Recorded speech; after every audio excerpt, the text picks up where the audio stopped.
ယောသားဖြောင့်မတ်မှုသည်လူတို့၏အရေးချင်း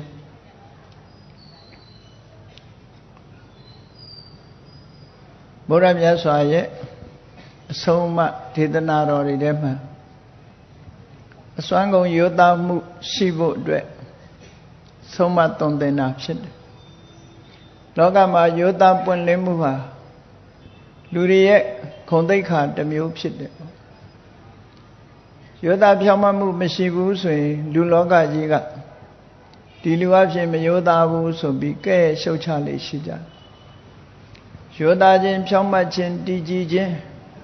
ဆိုတာဟာလူတွေရဲ့အရေးချင်းလူရဲ့ခုံကြီးတစ်မျိုးပဲဒါကြောင့်မို့ဘုန်းကြီးတို့တွေလူရဲ့ခုံကြီးလူရဲ့အရေးချင်းတွေပြည့်ဝဖို့အတွက်ယောသားပြောင်းမှမှုရှိအောင်ကြိုးစားအားထုတ်ကြအောင်ဖြစ်တယ်ပရိတရားတော်ထဲမှာပါဝင်ဖြစ်တဲ့မေတ္တာသုံးမှာမြတ်စွာဘုရားယောသားမှုအရေးကြီးလို့တကောဥစုစသူဟုစုစလို့ဥစုဆိုတာယောသားဖြောင့်မတ်မှုသူဟုစုဆိုတာအလွန်ကိုယောသားဖြောင့်မတ်မှုဆိုတဲ့ယောသားဖြောင့်မတ်ခြင်းအလွန်ကိုယောသားဖြောင့်မတ်ခြင်းလို့ဆိုတဲ့ဂုဏ်ရည်ချင်းနှစ်ခုလူတွေအတွက်အရေးပါလို့ထပ်ဆင့်ပြီးတော့ဟောကြားထားလာတာဖြစ်တယ်လောကမှာမယုံမသားလုပ်တဲ့ပုဂ္ဂိုလ်တွေကအလွန်များလို့မြတ်စွာဘုရားအဆုံးအမလိုက်နာတဲ့ပုဂ္ဂိုလ်တွေဟာစွမ်းကုန်ယောသားဖို့ဖြောင့်မတ်ဖို့ဆိုတာအမြဲတမ်းအရေးကြီးတယ်ယောသားဖြောင့်မတ်မှုဟာလူတွေရဲ့လူတော်လူကောင်းတွေရဲ့အရေးချင်းတစ်ခုဖြစ်ပြီးမယုံမသားပြုမှုဆောင်ရွက်မှုဟာလူတော်လူကောင်းမဟုတ်သူတို့ရဲ့လှုပ်ဆောင်လေးရှိတဲ့အမှုအကျင့်မျိုးသာဖြစ်တယ်ပေါ့ဒါကြောင့်မို့ယောသားဖြောင့်မတ်မှုရှိအောင်ကြိုးစားရမယ်လူတွေရဲ့နောက်ပိုင်းခေတ်ကာလမှာလူတွေဟာယောသားဖြောင့်မတ်မှုအတွက်အားနည်းလာကြမယုံမသားလောက်ရမှထမင်းဝတယ်ဆိုတဲ့အနေအထားမျိုးရောက်လာပြီးယောသားဖြောင့်မတ်နေရင်ပဲထမင်းငတ်မဲ့ပုံစံမျိုးအတော်များများပြောလာကြခြင်းဟာလောကလူသားတွေရဲ့ဆက်ဆုပ်ဖွယ်ကဲ့ရဲ့ဖွယ်အတွေးအမြင်မျှတာဖြစ်တယ်တကယ်ကတော့အစွမ်းကုန်ယောသားဖြောင့်မတ်ဖို့ဟာအရေးကြီးပါတယ်မယုံမသားလှုပ်ခြင်းသည်လူရဲ့ဂုဏ်သိက္ခာတွေကိုကြာဆင်းစေတာဖြစ်တယ်ပေါ့အဲ့ဒါလို့ကြာဆင်းလာသည့်အတွက်ကြောင့်လူတွေဟာပြောရမယ်ဆိုလို့ရှိရင်စင်တက်မြင့်တက်သင်ကြားပို့ချပေးတဲ့ဘုရားလက်ထက်တုန်းကကန္တရကဆိုတဲ့စင်တက်သင်မြင့်တက်သင်ဆရာကြီးရဲ့ပြောစကားကိုကြည့်မယ်ဆိုရင်ထိုခေတ်ကစပြီးတော့လူတွေရဲ့ဂုဏ်သိက္ခာယိုယွင်းပျက်စီးပြီးတော့လာတယ်ယောသားဖြောင့်မတ်မှုတွေအားနည်းလာသည့်အတွက်ကြောင့်မြတ်စွာဘုရားကိုလျှောက်ထားတဲ့စကားတစ်ခုဟာလူတွေရဲ့ကိုယ်ချင်းတရားပြက်ပြားလာမှုဟာလွန်ခဲ့တဲ့နှစ်ပေါင်း2600ကျော်ကတည်းကဖြစ်ပေါ်လာတယ်ဆိုတာလွန်သိတာလားတိရစ္ဆာန်တွေကိုတတ်သင်ပေးတဲ့တိရစ္ဆာန်သင်္นานကြောင့်ဖွင့်ပြီးတိရစ္ဆာန်တွေကိုတတ်တင်ပေးတဲ့ဆရာကြီးကတိရစ္ဆာန်တွေနဲ့လူတွေနဲ့ပတ်သက်လာတဲ့အခါမှာသူကရှင်းရှင်းလင်းလင်းဘယ်လိုပြောဘူးတလဲလို့ဆိုရင်ဂုံရှနိညေတံဗန္တေယတိတံမနုဿာအရှင်ဘုရားတဲ့လူတွေဆိုတာကောက်ကျစ်လျှိုးဝဲတဲ့စိတ်နှလုံးရှိကြတယ်သူပြောတဲ့စကားဒါအဲ့ဒီခေတ်ကလွန်ခဲ့တဲ့နှစ်ပေါင်း2600ကပြောခဲ့တာလူသားတွေဟာကောက်ကျစ်တဲ့ရှုပ်ဝဲတဲ့စိတ်နှလုံးရှိကြတယ်ဥဒ္ဒါနကိညေတံဗန္တိယတိတံပတောသားကောင်တွေကတော့တိရစ္ဆာန်တွေကတော့အင်တမပေါ်လွင်တယ်ဖြောင့်မတ်တယ်ရိုးသားကြတယ်လို့သူကဘုရားကိုလျှောက်ဖူးတယ်ဘုရားကိုလျှောက်ဖူးတယ်သူ့ရဲ့အတွေ့အကြုံတစ်ခုကိုပြောတာအရှင်ဘုရားတဲ့တိရစ္ဆာန်တွေရဲ့ယောသားဖြောင့်မတ်မှုဟာဆိုပါစို့ဆင်နှကောင်ရဲ့အမှုအကျင့်တွေဘယ်လိုရှိတယ်မျက်နှာကောင်ရဲ့အမှုအကျင့်တွေဘယ်လိုရှိတယ်ဆိုတာ တမိုင်ခရီးလောက်အသွားပြန်စီးကြည့်လိုက်လို့ရှင်အလုံးပေါ်တယ်တိရစ္ဆာန်တွေဟာရှုပ်ဝက်တာမရှိဘူးစိတ်ထဲရှိရင်ရှိတဲ့အတိုင်းလှုပ်တယ်ရှိတဲ့အတိုင်းပြုမှုတယ်ဒါကြောင့်မို့လို့တမိုင်ခရီးကံမြအသွားအပြန်ထိုတိရစ္ဆာန်တွေကိုမောင်းနှင်ကြည့်လိုက်မယ်ဆိုရင်သူတို့ရဲ့ချွေရင်းချက်တွေဘာတွေသင်ပြရမယ်ဘာတွေလိုအပ်တယ်ဆိုတာချက်ချင်းကောက်ချက်ချလို့ရနိုင်တယ်လူတွေကြတော့အဲ့ဒါလို့မဟုတ်ဘူးတဲ့တပည့်တော်တို့အိမ်မှာအလုံးလုံးနေတဲ့လူတွေစိတ်ထဲကထားတာတစ်မျိုးနှုတ်ကပြောတော့တစ်မျိုးကိုယ်ဒီလက်ရောက်လုံးနေတာတစ်မျိုးစိတ်ထဲကတစ်မျိုးအပြောဆိုအပြုမှုတွေကတစ်မျိုးစိတ်ထဲကနှလုံးသားထဲကဖြစ်ပေါ်နေတဲ့ဟာတွေကိုရှုပ်ဝက်ထားပြီးအပြစ်မှန်းမှာဟန်ဆောင်ပန်းဆောင်ပြောဆိုလုပ်ခိုင်မှုတွေကလူတွေမှာရှိနေတာကိုသူတွေ့ရတယ်သူအတတ်သင်ပေးနေတဲ့စင်နေမြင်းတွေဟာမကြခင်မဲ့သူတို့ရဲ့ဇယိုက်တွေဟာပေါ်လွင်လာတော့လဲသူ့အိမ်မှာအလုံးလုံးနေကြတဲ့ပုဂ္ဂိုလ်တွေနှစ်ပေါင်းကြာမြင့်စွာလှုပ်လှုပ်တော့လဲသူတို့ရဲ့ရှုပ်ဝက်ထိမ့်ချုပ်တဲ့နှလုံးသားတွေအထိအောင်သိဖို့ရအလွန်ခက်ခဲပါတယ်စိတ်ထဲကကြံစီတာတစ်မျိုးပြောဆိုလုပ်ကိုင်တာတစ်မျိုးမတူညီကြဘူးရိုးသားဖြောင့်မတ်မှုမရှိကြဘူးကောက်ကျစ်စင်လဲမှုတွေနဲ့ရှိကြတယ်အဲ့ဒါလို့မြတ်စွာဘုရားကိုလျှောက်တယ်သူကမြတ်စွာဘုရားကလည်းဟုတ်တယ်လောကမှာရှိတဲ့လူသားတွေဟာရှုပ်ဝက်တဲ့နှလုံးသားရှိပြီး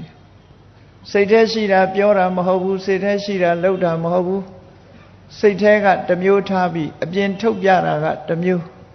ရှုပ်ဝက်တဲ့နှလုံးသားဖြစ်ပြီးကောက်ကျစ်ဆင်းလဲမှုတွေများကြတယ်ဒီစကားဟာမှန်တယ်လို့ဆိုတော့ကန္တရကဆိုတဲ့ဆရာကြီးကမြတ်စွာဘုရားကိုချီးကျူးတယ်တပည့်တော်ကဆင်နေမြင်းတွေကိုအတတ်သင်ပေးရတာအခက်ခဲမရှိပါဘူးတဲ့သူတို့ရဲ့အမှုအကျင့်ဇယိုက်ဝါသနာတွေဟာတမိုင်ခရီးလောက်စီးကြည့်လိုက်တာနဲ့မကြခင်ပဲသူတို့ရဲ့အကျင့်တွေပေါ်လာတာအရှင်ဘုရားကအနုတ္တရောပုရိသဓမ္မတာရတိလောကသားတွေအကျိုးရှိရာရှိကြောင်းဆုံးမဩဝါဒပေးတဲ့နေရာမှာအရှင်ဘုရားဟာထူးချွန်သူအဖြစ်လူသိများပါတယ်ခုလိုရှုပ်ဝက်တဲ့နှလုံးသားရှိတဲ့ရိုးသားဖြောင့်မတ်မှုကင်းတဲ့လူတွေကိုရှင်ဘုရားဆုံးမဩဝါဒပေးပြီးရိုးသားဖြောင့်မတ်အောင်လုပ်နိုင်တာအလွန်အံ့ဩဖွယ်ကောင်းပါတယ်တိရစ္ဆာန်တစ်ကောင်သင်ရတာကလွယ်တယ်လူတစ်ယောက်ကိုရိုးသားဖြောင့်မတ်သွားအောင်စိတ်ထဲပွင့်လင်းတဲ့နှလုံးသားရှိအောင်လုပ်ပေးဖို့ဆိုတာအလွန်ခဲရင်ပါတယ်အရှင်ဘုရားလိုအနုတ္တရောပုရိသဓမ္မတာရတိလောကသားတွေအတွက်အကျိုးဖြစ်အောင်ဟောပြောပြတာဆုံးမတာဟာဖြင့်အလွန်အံ့ဩဖွယ်ကောင်းပါတယ်လို့ဒီလိုလျှောက်ထားတာဖြစ်တယ်နော်အဲ့ဒီလျှောက်ထားချက်ဟာလောကလူသားတွေရဲ့ဂုဏ်သိက္ခာမြည်မြတ်ထိုခေတ်ကစပြီးယိုယွင်းလာတယ်ဆိုတာထင်ရှားတယ်ပေါ့ဒီကနေ့ခေတ်မှာလဲရိုးသားဖြောင့်မတ်တဲ့လူဦးရေနဲ့မရိုးသားတဲ့ကောက်ကျစ်တဲ့ပုဂ္ဂိုလ်တွေရဲ့အရေးအတွက်ကွာခြားလာပြီပေါ့ကွာခြားလာသည့်အတွက်ကြောင့်လူတွေဟာအလုပ်တစ်ခုလုပ်ပြီးဆိုလို့ရှိရင်စာချုပ်စာတမ်းတွေနဲ့လက်မှတ်တွေထိုးပြီးလုပ်ကင်ကြရတာတောင်မှပဲကောက်ကျစ်ဆင်းလဲမှုတွေကြောင့်အခက်ခဲတွေနဲ့ကြုံရကြအခက်ခဲတွေနဲ့ကြုံရရိုးသားဖြောင့်မတ်မှုဆိုလို့ရှိရင်နှုတ်ကတိနဲ့ပဲအားလုံးဟာပြီးပြည့်တယ်ရှေးခေတ်တုန်းကရိုးသားတဲ့ခေတ်ကာလမှာဆိုလို့ရှိရင်တော့စာချုပ်စာတမ်းတွေတောင်မလိုဘူးနှုတ်ကတိနဲ့ပဲအားလုံးဟာယုံကြည်ကြတာပြောဆိုကြတယ်လုပ်ကင်ကြတယ်ဆောင်ရွက်လို့ရတယ်ဒီကနေ့ခေတ်မှာတော့နှုတ်ကတိဆိုတာမပြောနဲ့စာချုပ်စာတမ်းအခိုင်အမာလုပ်ထားတာတောင်မှပဲလူတွေရဲ့မယိုးသားမှုကြောင့်ပြဿနာတွေဟာတက်နေတယ်ဆိုတာအလွန်ထင်ရှားတယ်ပေါ့ဒါကြောင့်မို့ရိုးသားဖြောင့်မတ်မှုဟာလူတွေရဲ့အရည်ချင်းအဲ့ဒီအရည်ချင်းတွေကြဆင်းမသွားအောင်ဘ ဗုဒ္ဓရဲ့တပည့်တာဝကဖြစ်တဲ့မျိုးကောင်းသားမျိုးကောင်းသမီးတွေအားလုံးဟာတို့တွေစွမ်းကုန်ရိုးသားမှုရှိအောင်ကြိုးစားအားထုတ်ကြမယ်ဆိုတဲ့စိတ်ဓာတ်အမှန်တမ်းတန်မိုးရှိတယ်လို့ပြောရမှာဖြစ်တယ်အဲ့ဒါလိုရိုးသားဖြောင့်မတ်အောင်မရိုးသားခြင်းရဲ့အကြောင်းဖြစ်တဲ့စိတ်သဘောထားတွေကိုဖယ်ရှားပစ်ဖို့လိုအပ်တယ်ရိုးသားဖြောင့်မတ်မှုဆိုတာနေရာတကာမှာလိုအပ်တယ်မရိုးမသားလုံးမှုဆိုတာလည်းနေရာတကာမှာဖြစ်တတ်တယ်ပေါ့စီးပွားရှာတဲ့အခါမှာမရိုးမသားလှုပ်တာတို့လူမှုရေးကိစ္စမှာမရိုးမသားလှုပ်တာတို့မရိုးမသားလုံးမှုတွေဟာအထူးသဖြင့်စီးပွားရေးကိစ္စတွေမှာပိုပြီးတော့များလာတယ်ပိုပြီးတော့များလာသည့်အတွက်ကြောင့်မိမိတို့ရဲ့လူတွေစားဖို့စားကုန်တောက်ကုန်ထုတ်လုပ်တဲ့အခါမှာမရိုးသားမှုတွေကြောင့်ဘာတွေဖြစ်ပေါ်လာကြလဲလို့ဆိုရိုးသားမှုမရှိသည့်အတွက်ကြောင့်စားတော့တဲ့ကုန်တွေကိုစားသုံးကြတဲ့ပုဂ္ဂိုလ်တွေမှာ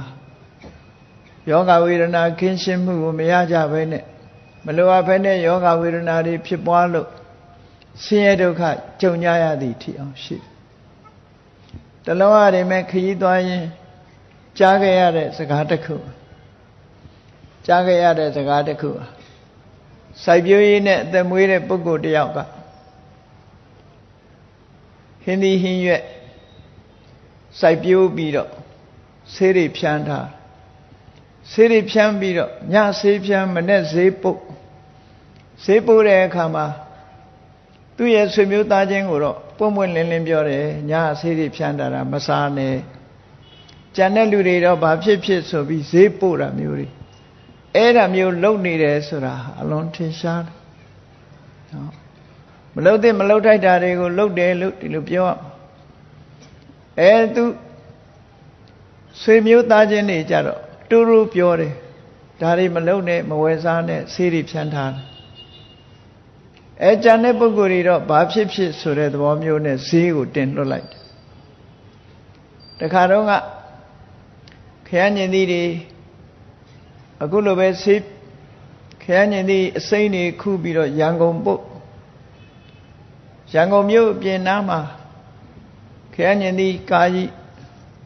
ညရန်နာထားပြီးတော့ညမှာဆေးတွေဖြန်းထားမနေ့စောစောကုံစိမ့်တန်းမှာချအမတ်တမဲ့နဲ့စားသုံးသူပုဂ္ဂိုလ်တွေဟာအဲ့ဒီခရမ်းညင်သီးကိုအစိမ်းတုပ်ပြီးတော့စားကြတဲ့အခါမှာဖုပွိုင်စင်းဖြစ်ပြီးတော့ဒုက္ခရောက်သွားကြတာတွေဟာလူတွေမမေ့ကြသေးပါဘူးလွန်ခဲ့တဲ့ 4-5 နှစ်ကဒီသတင်းတွေဟာအားလုံးသိတဲ့သတင်းတစ်ခုပါအဲ့ဒါမျိုးလိုပဲနေ့စဉ်နဲ့အမျှမိမိတို့ထုတ်လုပ်တဲ့စားကုန်တောက်ကုန်ပစ္စည်းတွေထဲမှာမယုံမသားမိမိတို့ကိုယ်တိုင်တော့စားသုံးခြင်းမရှိဘဲနဲ့စားသုံးတဲ့ပြည်သူတွေဘာဖြစ်ဖြစ်ဆိုတဲ့စိတ်စေတနာမျိုးတွေနဲ့ရောင်းရရင်ပြည်စရန်ဆိုတဲ့ပုံစံမျိုးတွေနဲ့လှုပ်တာလည်းပဲစီးပွားရေးနဲ့ပတ်သက်တဲ့မယိုးသားမှုလို့ဒီလိုပြောရမှာဖြစ်တယ်။မြတ်စွာဘုရားသခင်ကိုရောမြတ်ကဟောထားတယ်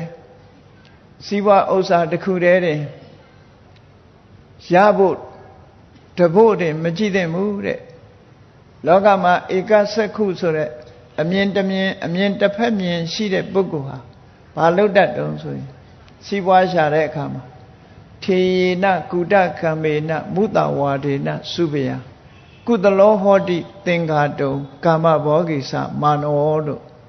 မြတ်စွာဘုရားကထောက်ပြထားတာရှိတယ်ထေရခိုးဝက်ပြီးတော့စီးပွားရှာတယ်ကုတကမ္မကောက်ကျစ်တဲ့နီးတွေအသုံးချပြီးတော့စီးပွားရှာတယ်မုတဝါဒလိန်ညာပြီးတော့စီးပွားရှာတယ်အဲ့ဒီလိုနီးတွေနဲ့စီးပွားရေးတိုးတက်အောင်လုပ်ဖို့တော့လိန်မာကျွမ်းကျင်ကြတယ်တဲ့အဲ့ဒီလိုရလာတဲ့စီးပွားတွေကိုမြိန်မြိန်သုံးပြီးတော့တစ်ဖက်သားတွေဘာဖြစ်ဖြစ်ဆိုတဲ့စိတ်ထားနဲ့ကိုယ်စီးပွားဖြစ်ပြီးရောဆိုတဲ့လောက်ရတဲ့နဲ့အသက်မွေးနေကြမယ်ဆိုလို့ရှိရင်တော့စဉ်းစားတာကြည့်တော့ရိုးသားမှုမရှိသည့်အတွက်ကြောင့်မိမိရဲ့ရောင်းကုန်တွေကိုအကြောင်းပြုပြီးတော့စားသုံးကြတဲ့ပြည်သူတွေဒုက္ခရောက်တယ်ဆိုတာဟာ မလိုလားအပ်တဲ့ဖြစ်မှုတွေကိုဖြစ်တယ်ပေါ့ဒါကြောင့်မို့လောကမှာရိုးသားဖြောင့်မတ်မှုဆိုတာလူတွေရဲ့အရေးချင်းပဲဖြစ်တယ်အလုံးကိုရောက်တဲ့ပစ္စည်းကိုကိုအာမခံနိုင်ရမယ်ကိုယ်တိုင်စားပြရမယ်ဘုရင်တွေလက်ထက်တော်အခါကာလတုန်းကစားတော်ချက်တွေရှိတယ်စားတော်ချက်တွေဟာအစာအာဟာရတွေချက်ပြုတ်လာပြီးတော့ဘုရင်ကိုပွဲတော်တည်တော့မယ်ဆိုလို့ရှိရင်ဟင်းတိုင်းကိုဘုရင်ရှေ့မှာစားပြကြရတယ်ပေါ့အာမခံချက်ပေးတဲ့သဘောအလုံးစားပြကိုချက်တဲ့ဟင်းတွေကိုစားပြအစိတ်အတောက်မပါဘူးဆိုတာကိုသက်သေပြတဲ့အနေနဲ့ဘုရင်တွေရဲ့လုံခြုံရေးမှာအဲ့ဒီလိုလုံးလိလှုပ်ထရှိကြအဲ့ဒီမှာ950ဇာတ်ထဲမှာတစ်ခါဆိုလို့ရှိရင်တော့ဘုရင်ကြီးကအစားအသောက်နဲ့ပတ်သက်ပြီးတော့မေတ္တာမတတိထားတယ်ပေါ့တတိထားတော့တခါတော့ကဘုရင်စားတော့စားမဲ့ထဲမဲ့အစိတ်ခတ်ဘုရင်ကြီးကအနီးနားမှာလာတဲ့သူမွေးထားတဲ့ခွေးတကောင်တလုံးစာသမင်းခွေးကိုကျွေးလိုက်တဲ့အခါခွေးဟာအစိတ်သင့်ပြီးတော့ဆန့်ငယ်ဖြစ်လာတယ်အဲ့ဒီလိုဘုရင်နေမှာအန္တရာယ်ရှိသည့်အတွက်ကြောင့်စားတော်ခဲတွေကသူတို့ကိုယ်တိုင်စားပြအစိတ်အတောက်ကင်းပြီဆိုမှဘုရင်တွေကစားလေးရှိကြတယ်ပေါ့လောကကြီးဟာမယုံမသားလုပ်ပြီဆိုလို့ရှိရင်ဖက်သားကိုဒုက္ခပေးစေအေးဒါကြောင့်မို့စီးပွားဥစ္စာရှာတယ်ဆိုတဲ့နေရာမှာတိုးတက်တယ်စီးပွားရဖို့ဆိုတာလေးတခုတည်းမကြည့်ပဲနဲ့မေတ္တာတရားလေးနဲ့စီးပွားရှာမယ်ဆိုလို့ရှိရင်လေဖြစ်ပါတယ်ငါရောင်းချတဲ့ပစ္စည်းတွေကိုသုံးစွဲပြီးသုံးစွဲကြတဲ့ငါရဲ့ customer တွေပေါ့ဖောက်သည်တွေဟာကျမ်းမာချမ်းသာကြပါစေဆိုတဲ့မေတ္တာစိတ်နဲ့ရောင်းဝယ်မယ်ဆိုလို့ရှိရင်တော့ဖြူစင်တဲ့နှလုံးသားပိုင်ရှင်ရဲ့ရောင်းဝယ်မှုကုန်ပစ္စည်းတွေဟာအန္တရာယ်ကင်းပြီးတော့စားသုံးသူတွေလည်းအန္တရာယ်မဖြစ်မိမိကိုယ်တိုင်လည်းစီးပွားဥစ္စာတိုးတက်တယ်ဆိုတဲ့ဒီနီးမျိုးနဲ့သာစီးပွားရှာသင့်တယ်ပေါ့အဲ့ဒီနီးမျိုးမဟုတ်ဘဲနဲ့ကောက်ကျစ်ဆင်းလဲတဲ့နီးမျိုးတွေနဲ့မိမိကိုယ်တိုင်စားမပြရဲတဲ့အစာတွေနဲ့ပြည်သူလူထုစားသုံးသူညီသူကိုပဲဖြစ်စေထိခိုက်စေဆိုတဲ့စိတ်ဓာတ်မျိုးဟာမရှိသင့်တဲ့စိတ်ဓာတ်မျိုးပဲလူလောကကြီးထဲမှာအဲ့ဒီလိုစိတ်ဓာတ်မျိုးတွေရှိနေတယ်ဆိုလို့ရှိရင်အလွန်ဆိုးဝါးတဲ့လူတွေပေါ်မှာရောက်ရှိလာနိုင်တဲ့အကျိုးဆက်တွေဟာကြောက်ခမန်းလိလိဖြစ်လာနိုင်စရာရှိဘသူသေးသေးငတိမာဆိုတဲ့စိတ်ဓာတ်မျိုးဟာအလွန်ဆိုးတဲ့စိတ်ဓာတ်မျိုးဖြစ်သည့်အတွက်ကြောင့်လူသားမျိုးရိုးတွေထဲမှာမရှိထိုက်တဲ့စိတ်ဓာတ်မျိုးပဲဖြစ်တယ်ပေါ့ဒါကြောင့်မို့ရိုးသားမှုဟာလူတွေရဲ့အရေးချင်းလူရဲ့ဂုဏ်သိက္ခာဖြစ်တယ်လူရဲ့ဂုဏ်သိက္ခာထဲမှာအဓိကကျတဲ့ရိုးသားဖြောင့်မတ်မှုကိုပွင့်လင်းမှုရိုးသားဖြောင့်မတ်မှုနဲ့ပဲအသက်မွေးဝမ်းကြောင်းကိုရှာတဲ့နေမယုံမသားလုံးသည့်အတွက်ကြောင့်တစ်ဖက်သားနိဒဆုံးရှုံးမှုတွေဟာအများကြီးဖြစ်သွားနိုင်တယ်အဲ့ဒါလိုဖြစ်သွားခြင်းအပြင်နော်မိမိရဲ့မေတ္တာဘယ်သူပေါ်မှာဆူရောက်မှလည်းမဟုတ်ဘူးအများရဲ့မေတ္တာလည်းမိမိပေါ်မှာရောက်လာမှာမဟုတ်ဘူးအချင်းချင်းပြန်လာမေတ္တာပြည့်ပြီးတော့လောကကြီးတစ်ခုလုံးဟာပူလောင်ပြီးတော့ဒုက္ခရောက်နိုင်တဲ့အနေအထားမျိုးတွေရှိတယ်ပေါ့ဒါကြောင့်မို့မြည်သည့်ကုန်ပစ္စည်းကိုပဲရောင်းရိုးသားဖြောင့်မတ်မှုပွင့်လင်းမှုတွေနဲ့ပဲလောကီဆောင်ရွက်ကြမှာဟာမြတ်ဗုဒ္ဓရဲ့အဆုံးအမဩဝါဒပဲဖြစ်တယ်ဘုရားကိုယုံကြည်လို့ကိုယ်ွယ်စိတ်ကကြတဲ့ဥပဒကဥပဒိကမဆိုတဲ့ဘုရားဘာသာဝင်သူတော်စင်တွေအနေနဲ့မယုံမသားစီးပွားရှာမှုမျိုးကအစဘယ်ကိစ္စမှာပဲဖြစ်ဖြစ်မယုံမသားလုံးမှုမျိုးကိုမလုပ်ဘဲနဲ့ရိုးသားဖြောင့်မတ်မှုနဲ့သာပွင့်ပွင့်လင်းလင်းလုပ်သိကြတယ်ရှာထားတဲ့ပစ္စည်းဥစ္စာဟာဘလောက်မှတန်တရာနဲ့ကြည့်လိုက်မယ်ဆိုရင်တဘဝရှာလိုက်တဲ့ပစ္စည်းဥစ္စာဟာနှစ်ဘဝစာမဖြစ်ပါဘူးတဘဝဟာတ တခဏသာမျှတာဖြစ်တယ်အလွန်တူတောင်းတဲ့ဘဝလေးအတွင်းမှာရရှိလာတဲ့ပစ္စည်းဥစ္စာတွေကမတရားသဖြင့်ရလာတဲ့ရိုးသားမှုကိုဖျက်ဆီးပြီးတော့ရရှိလာတဲ့ပစ္စည်းဥစ္စာတွေနဲ့ဘဝမှာရှင်သန်နေခြင်းဟာလည်းပဲတန်ဖိုးမရှိတဲ့ရှင်သန်နေခြင်းမျှတာဖြစ်တယ်ပေါ့ဒါကြောင့်မို့မိမိတို့ရဲ့ human dignity ခေါ်တဲ့လူရဲ့ဂုဏ်သိက္ခာထိမ့်သိမ်းစောင့်ရှောက်ပြီးစီးပွားရှာနိုင်ရမြတ်စွာဘုရားသခင်ကိုရောမြတ်ကလူဖြစ်လာလို့ရှင်နံပါတ်1စီးပွားရေးမျက်စိရှိရမယ်နံပါတ်2ကိုချင်းတရားနဲ့ပတ်သက်တဲ့ပညာမျက်စိရှိရမယ်အဲ့ဒီလိုစီးပွားရေးမျက်စိလည်းရှိရမယ်ကိုချင်းတရားနဲ့ပတ်သက်တဲ့အမြင်မျက်စိလည်းရှိမယ်လို့အခုလို့နှစ်ခုထိမ့်ညှိပြီးတော့စီးပွားရှာမှသာလဲမှန်ကန်တဲ့စီးပွားရှာမှုလို့ဒီလိုဆိုရမှာဖြစ်တယ်လောကမှာဒီလူရဲ့ဂုဏ်သိက္ခာနဲ့လူရဲ့ကိုချင်းတရားဆိုတာဟာအလွန်အရေးပါတယ်ဒါကိုတန်ဖိုးထားဖို့လိုအပ်တယ်ပေါ့ပစ္စည်းဥစ္စာဆိုဒီမှာကုသိုလ်ရှိမှဥစ္စာကံဆောင်နဲ့အသက်ဉာဏ်ဆောင်ဆိုတဲ့စကားအလွန်ပဲမှန်ကန်တယ်ပေါ့ပစ္စည်းဥစ္စာဆိုတာကံကုန်သွားပြီဆိုလို့ရှိရင်တဲရဲရေသွန်စကားရဲရေလောင်းထဲ့တယ်လို့ခန်းချောက်သွားနိုင်တဲ့အနေအထားမျိုးတွေဟာရှိတတ်တယ်ပေါ့ဘလို့ပဲရှာသမျှတွေဟာကုံဆုံးပြီးတဲရဲရေသွန်လို့ဒီလိုကုံဆုံးသွားနိုင်တာမျိုးတွေကလည်း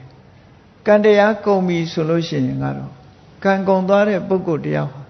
ဘာလို့အစမတည့်ပဲနဲ့ရတဲ့စီးပွားဟာပျက်စီးသွားတာမျိုးတွေလည်းပဲ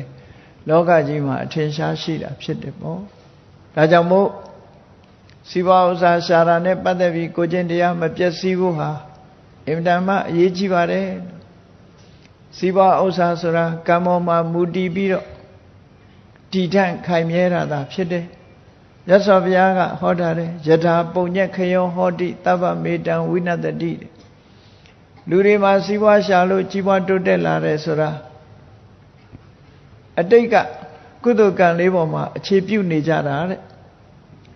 ဒါနသံမုဒ္ဒာနိဘောဂာနိလူတွေရထားတဲ့အသုံးဆောင်ပစ္စည်းဥစ္စာတွေဟာတစ်ချိန်တုန်းကဒါနကောင်းမှုပေါ်မှာဒါနကောင်းမှုကြောင့်ဖြစ်ပေါ်လာတဲ့အရာတွေသာဖြစ်တယ်ဒါနဆိုတဲ့ပုံမှာအခြေခံပြီးတော့မိမိရဲ့လုံလဝိရိယတွေအသိဉာဏ်တွေနဲ့ပေါင်းစပ်လိုက်တဲ့အခါစီးပွားတိုးတက်လာတာဖြစ်တယ်ပေါ့ဒါနကိုအခြေမခံမဲနဲ့ကြိုးစားမှုတက်တက်နဲ့စီးပွားဥစ္စာဆိုတာဖြစ်လာတာမဟုတ်ဘူးတချို့ဘလောက်ပဲကြိုးစားတိုင်းရလာနိုင်တဲ့အနေအထားမျိုးမရှိဘူးတာမန်အားဖြင့်လူတိုင်းဟာစီးပွားဥစ္စာတိုးတက်ခြင်းလို့ကြိုးစားကြပေမဲ့လို့လူတိုင်းအောင်မြင်လာတာမဟုတ်ဘူးဘလောက်ပဲစိတ်ကူးကြံစည်လောကမှာကြံစည်တိုင်းကဖြစ်ချင်မှဖြစ်တယ်ဒါကြောင့်မို့ဗုဒ္ဓရဲ့အဆုံးအမတရားတော်တွေထဲမှာအစိန္တိတံပိဘဝတိစိန္တိတံပိဝိနတတိနာဟိစိန္တာမယာဘောဂအဋ္ဌိယပုရိသတဝါလို့အတိလင်းပြောထားတာရှိအစိန္တိတံပိဘဝတိကိုစိတ်ခူးထားတာမဟုတ်ပေမဲ့လို့ကံတရားပေါ်မှာမူတည်ပြီးတော့ဖြစ်ခြင်းဖြစ်လာတယ်စိန္တိတံပိဝိနတတိစိတ်ကူးကြံစည်ထားတာတွေကပျက်စီးခြင်းနဲ့ပျက်စီးသွားတယ်နာဟိစိန္တာမယာဘောဂလူတွေရဲ့သုံးဆောင်ပစ္စည်းဥစ္စာဆိုတာဟာစိတ်ကူးခြင်းကြောင့်ဖြစ်ပေါ်လာတာတွေမဟုတ်ပါဘူးတဲ့အဓိကကတော့ကံတရားပါတယ်လို့ဒီလိုဆိုလိုတာအတိတ်ကကံပေါ်မှာအမိပြုပြီးတော့ကံကြောင့်ဖြစ်ပေါ်လာတဲ့အသိဉာဏ်တွေလုံလဝိရိယတွေအခြေပြုပြီးတော့မှလူတွေရဲ့စီးပွားဥစ္စာရှာနိုင်စွမ်းရှားလာလို့ရလာတဲ့စီးပွားဥစ္စာတွေတည်မြဲမှုဆိုတာဖြစ်ပေါ်လာတာဖြစ်တယ်ဒါကြောင့်မို့ကံမကောင်းလို့အကြောင်းမလှတဲ့ပုဂ္ဂိုလ်တွေဟာညီမျှပဲအလုပ်တွေလုပ်ကြစီးပွားဥစ္စာမတိုးတက်ဖဲနဲ့တစ်သက်လုံးဆင်းရဲဒုက္ခနဲ့ပဲလက်လုပ်လက်စားဆင်းရဲတဲ့ဘဝမှာပဲယက်တည်နေကြတဲ့ပုဂ္ဂိုလ်တွေဟာလည်း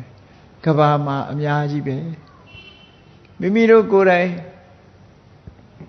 ချမ်းသာကြွယ်ဝလာတဲ့ပုဂ္ဂိုလ်တွေဟာတို့တွေဒါနကောင်းမှုလုပ်ခဲ့လို့ချမ်းသာကြွယ်ဝမှုတွေထိုက်သိရနေတယ် အခုလိုရနေတဲ့ဘဝလေးမှာဒါနကောင်းမှုဆိုတာလည်းတို့လုံးသိနေဒါနဆိုဒီမှာအားလုံးအတွက်ကုညီတဲ့နေရာမှာကုညီပြီးတော့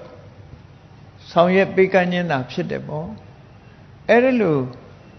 ကုသိုလ်ကောင်းမှုတွေလှုပ်ခြင်းမှသာလှုပ်မှသာမိမိရဲ့စီရင်ဥစ္စာရှာဖွေတဲ့လုပ်ငန်းဟာလည်းပဲအကျိုးသက်ရောက်မှုတွေပို့ပြီးတော့ခိုင်ခံ့လာနိုင်တယ်လို့ဒီလိုဆိုတာပေါ့သို့တော်လောကလူတွေဟာကိုယ်တွေမဟုတ်သေးလို့ရှိရင်ဒါမျိုးယုံကြည်လက်ခံခြင်းမရှိကြဘူး